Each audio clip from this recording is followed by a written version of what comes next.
folks, welcome to Clark Doom's Doomcast, a new channel where we do episode-by-episode deep dives, one-off movie reviews, and the occasional trek into franchises I think deserve a little bit more love.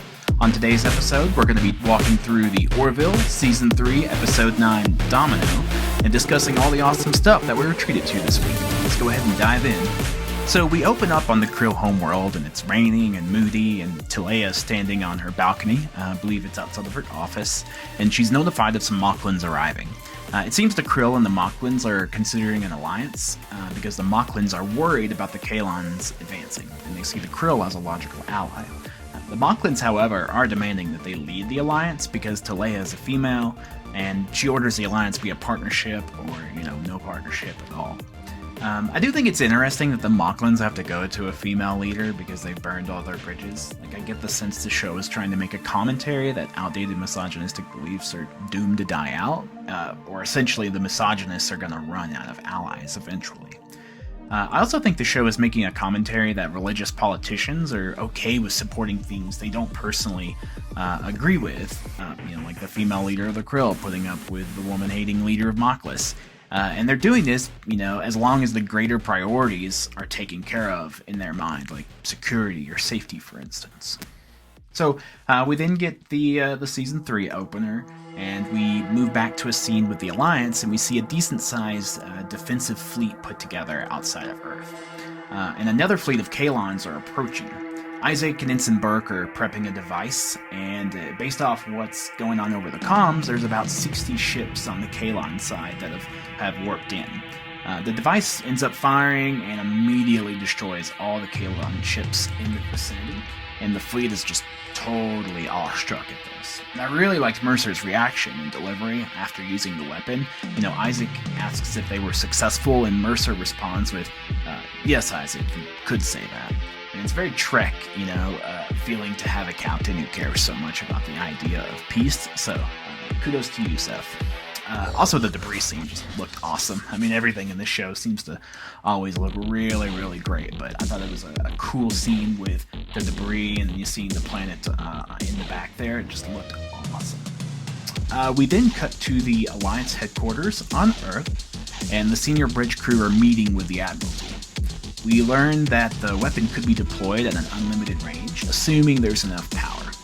The Admiralty wants to deploy the weapons immediately, or the weapon rather, and the Orville team is pretty hesitant. Basically, it lands on being a decision for Earth Council to work out in Rio. And I do think this problem is fascinating. It reminds me of the debates, I've heard around the use of nukes. I like how Isaac and Timus were brought up as Kalons. That were able to change, for the better. So it's possible for, the Kalons as a society to change too. And this weapon seems to be leading us into, one of two directions. Either the Kalon have to be completely killed out, or they become more individualistic like Timus and Isaac. So after that, we move back onto the Orville, and the crew is eating in the mess hall, and they're debating whether it's right or wrong to essentially commit genocide against the Kalon. And I like how we get the main scene with the Admiralty, but then immediately get to see what the rest of the crew think about this. That was a nice way to pace the episode. The moral question really works as an intriguing plot point.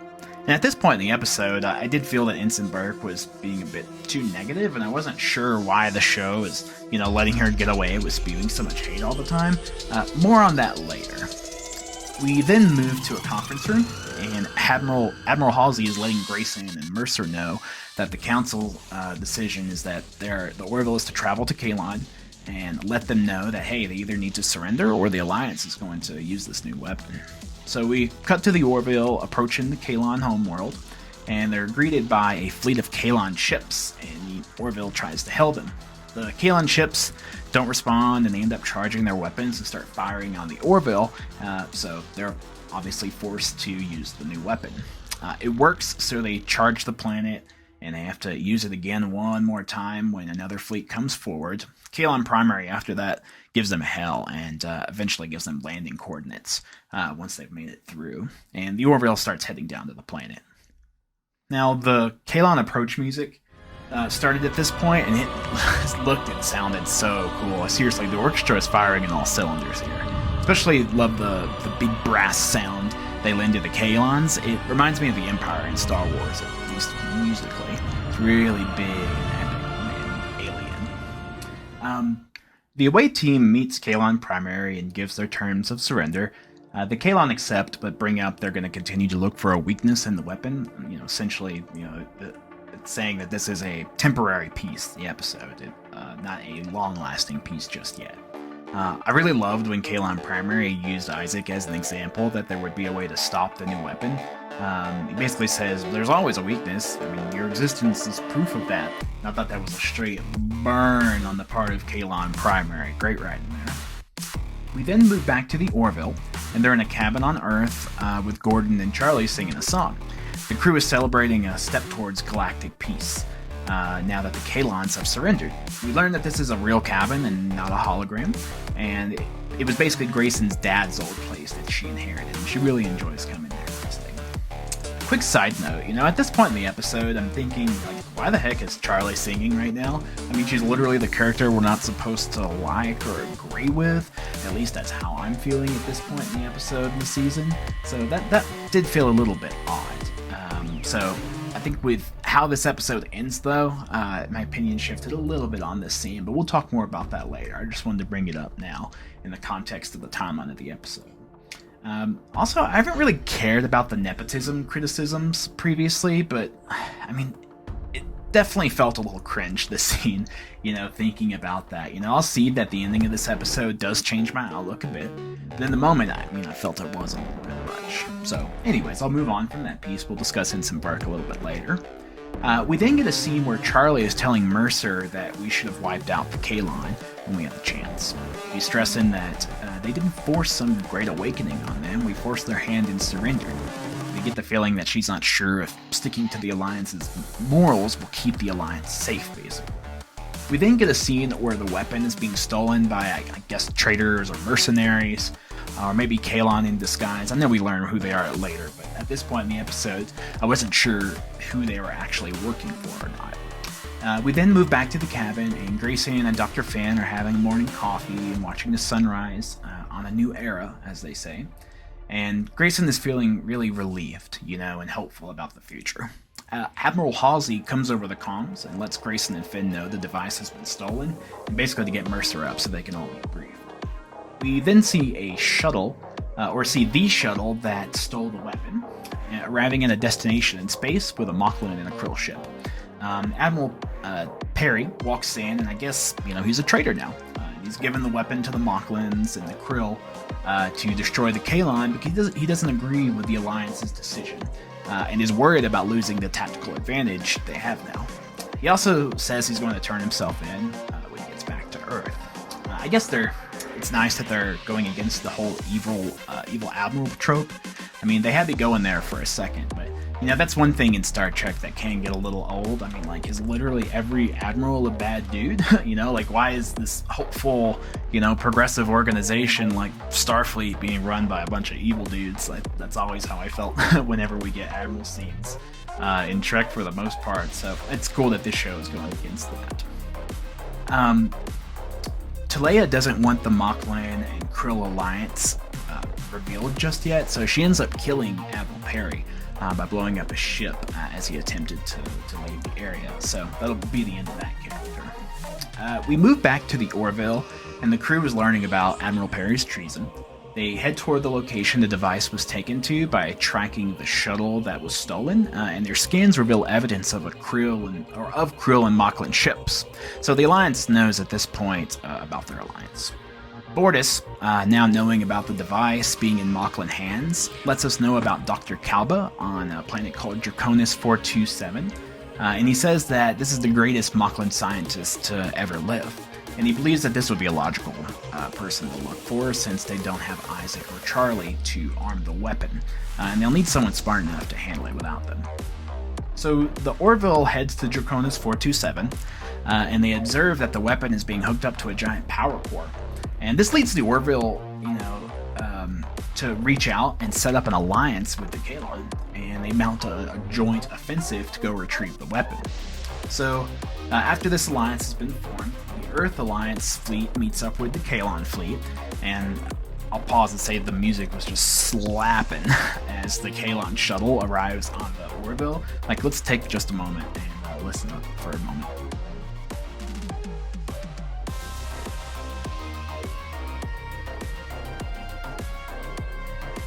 So the Kalon away team is then met by the bridge crew, and they head to a conference room to debrief over the plan. In this plan, the Alliance will do the ground team work, and the Kalon are asked to handle the planetary assault. Kalon Primary does assert during this that he wants to join the ground assault, and Mercer does reluctantly agree to let him come along. The attack begins, and as the Alliance approaches Draconis, and they start engaging with the Krill-Moclan fleet that are protecting it. The Kalon end up coming in as a secondary squad, and the Krill are pretty scared when they realize this. The Orville away team launches at that point in a shuttle protected by a squadron of fighter ships from the first episode, actually. Those really cool fighters that Gordon was test piloting here. So we then see a skirmish in the clouds between the new fighters and the Krill as the approach continues. The shuttle becomes too damaged to make it down to the planet, so the away team launches in their egress suits for the final bit, basically jetpacks. And we get another super fun sequence. I thought the Canyon Run was the special effects team firing on all cylinders, but I mean, this really took the cake. I will admit, though, the landing shot was a little iffy, but, I'm not going to complain when we're getting treated to such a hearty meal with the rest of this episode. The away team then makes their way into the facility. The Krill order Dr. Kalba to initiate the weapon and to do it quickly. Meanwhile, the strike team goes after the transmitter array and is trying to find a weak point so they can shut down the apparatus Dr. Kalba is using to engage the weapon. We move back inside the facility, and Talea has caught Grayson by herself and off guard. And while this is going on, we're flashing over to Dr. Kalba, and he's initiating the countdown sequence on the weapon. At this point, the fighter squadron is getting too heavily bombarded, and they have to break off. And we move back to Dr. Kalba's lab, and the rest of the away team is infiltrated it. This all was happening really quick in the episode, and it was jumping between these different scenes. So I know I just threw a lot out there, but it was more so the episode's pacing dictated. So we then learned that the weapon can't be turned off unless a bunch of fail-safes are removed. Then that usually takes weeks to do. So Charlie and Isaac immediately get to work after hearing that, since they have a shot at removing them because Isaac is a hyper-advanced robot, and Vincent Burke, can think four-dimensionally, as they say. Kalon Prime, while they're working, actually does save Charlie's life at one point when some Moclans try to kill her. But Isaac does the same thing. He ends up saving her as well shortly after that, but doesn't actually kill in the process like Kalon Primary did. Thus setting an example, to Kalon Prime on how to respect life. Probably something that Kalon Primary has probably never seen. While this is going on, Grayson and Talea are actually duking it out, but Tala is able to come in and rescue her before she's taken down. They reach the room with the weapon, and Charlie tells everyone to leave while she tries to overload the core, because that's the only chance they have now of stopping the weapon before it goes off, commits genocide. So the rest of the away team uses Talea's ship, now that they've captured her, to get away from the core before it overloads. The core blows up in a spectacular way, taking a huge chunk of the planet with it. The away team then signals the Orville, and they inform them that Charlie stayed behind and unfortunately didn't make it. We push forward a little bit, and Kalon Primary is on the bridge, and questioning why Burke would give her life for him and Kalon. After some pushing from Grayson, he seems to rethink his assessment of biologicals, and we get a nice moment where Isaac basically says, this is what I was trying to tell you all along. And you really get the sense that Kalon Prime, has a newfound appreciation for, at least this set of humanity, if that makes sense. And they realize that, the Alliance are different than the people that built them and enslaved them. So we're now back at Union Central. We get a scene before this where Mercer is going to talk to Talea, who's been held in the Orville's brig, and he lets her know that she's going back to Earth and she's going to be tried for war crimes, specifically attempted genocide. He wants their daughter, Anaya, to be safe, but Talea refuses to ever let him see her, or let her see him as long as she's locked up. So this is really emphasizing that this person cares much more about her religion and maybe her position than she does about, actual people, and her fellow neighbor, if that makes sense. We're now back at Union Central, and the president is offering a provisional seat to the Kalon. And we get a really great set of lines from Halsey on democracy not being a perfect system of government, but it's better than all the rest. And I believe that is a Churchill quote, but I could be wrong. Let me know in the comments if I screwed the pooch there. We then move back to the Orville, and we're at Charlie's funeral. Isaac wishes to speak first after Mercer asks for volunteers, and we get a super moving speech about Isaac and the time he spent getting to know and trying to understand Ensign Burke. I mean, he showcases arguably real emotions during this scene, just in his own way, kind of like Data used to do on TNG. And honestly, it really elevates the overall Ensign Burke arc this season, having Isaac close it out. Also, the shot of Gordon when Isaac was speaking, I mean, that completely broke me. I think the part of the speech that was going on was that she gave her life so two enemies could become friends. And the way that they film it with that close-up on Gordon, makes us think, oh, Gordon's probably having a change of heart. And I would imagine in the season finale next week, probably get some sort of, follow-up and a period at the end of the sentence for that character beat for Gordon. But I thought it was just really, really well done. There are a few things I want to double-click into now that we've walked through the plot and can discuss in more detail. First off, I'm wondering if this episode should have been a two-parter. Now, it went by really fast. We were getting plot beat after plot beat, and it was racing by. And I'm wondering what this episode would have been like if we sat with things just a little bit more. It could have made the episode terrible, but in my mind, I feel like if you're gonna be over at Hulu and they're giving you the freedom to go with your own runtimes, I do think we could have sat with a few more scenes, just a little bit more. Let's talk about the big sacrifice this season, Ensign Burke. I'll be honest, I really did not connect with this character how I think the show intended.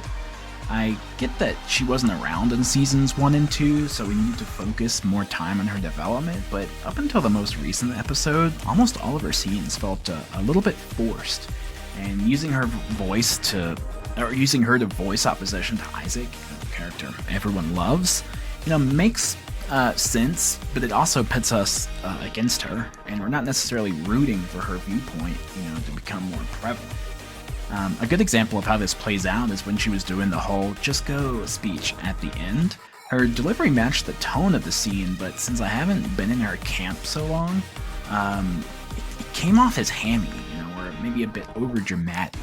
I think her accepting Isaac and Timus was supposed to be our cue as an audience that her worldview was shifting, but I think it came a little too late, unfortunately. Just having one more episode to reinforce her opinion shift before her sacrifice could have made it a little bit more, or could have gave it a little bit more kick, or made it feel more earned when it happened. And with that said, I do think her death definitely changes how earlier scenes this season will be interpreted on a rewatch.